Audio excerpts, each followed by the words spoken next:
L'apéritif est toujours un moment convivial que l'on aime partager, mais entre cocktails très sucrés et petits fours très salés, comment résister lorsque l'on fait attention à sa silhouette? I Love My Diet Coach a la solution.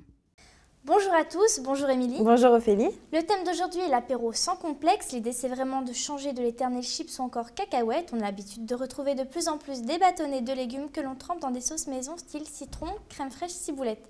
Émilie, avez-vous des idées de sauces originales et légères à nous faire part? Bien sûr, vous pouvez prendre comme base du fromage blanc, du yaourt, que vous agrémentez d'herbes fraîches, d'épices ou de dés de concombre par exemple.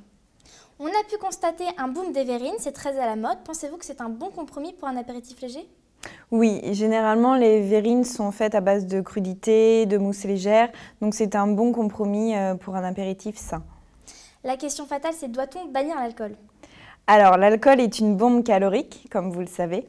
Donc privilégiez plutôt le champagne, un verre de vin rouge, à raison effectivement d'un verre ou deux par jour. Ce qui devient très tendance en ce moment, c'est la mixologie et surtout les mocktails qui sont des cocktails sans alcool. Pensez-vous que pour le coup, c'est un bon compromis? Alors effectivement, ça peut être une bonne alternative, sachant tout de même que les mocktails sont très riches en sucre également, vu qu'ils sont à base de fruits. Donc attention à pas trop en boire. Émilie, pour vous, l'apéritif idéal se composerait de quoi? Alors vous pouvez piocher dans les tomates cerises, les brochettes de crudités, les gazpacho. Et on a une super recette de canapé fraîcheur sur le site I Love My Diet Coach, donc je vous invite à la découvrir. Imaginons, on n'est pas du tout un apéritif minceur entre copines, mais plutôt un apéritif où on sait pertinemment que cacahuètes et autres amuse-bouches vont nous faire de l'œil et vont bien sûr nous tenter.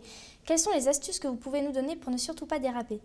Alors l'astuce, c'est de ne pas y aller le ventre vide. Donc avant de partir, buvez une soupe ou alors croquez une pomme. Ça vous permettra de ne pas vous jeter sur le buffet.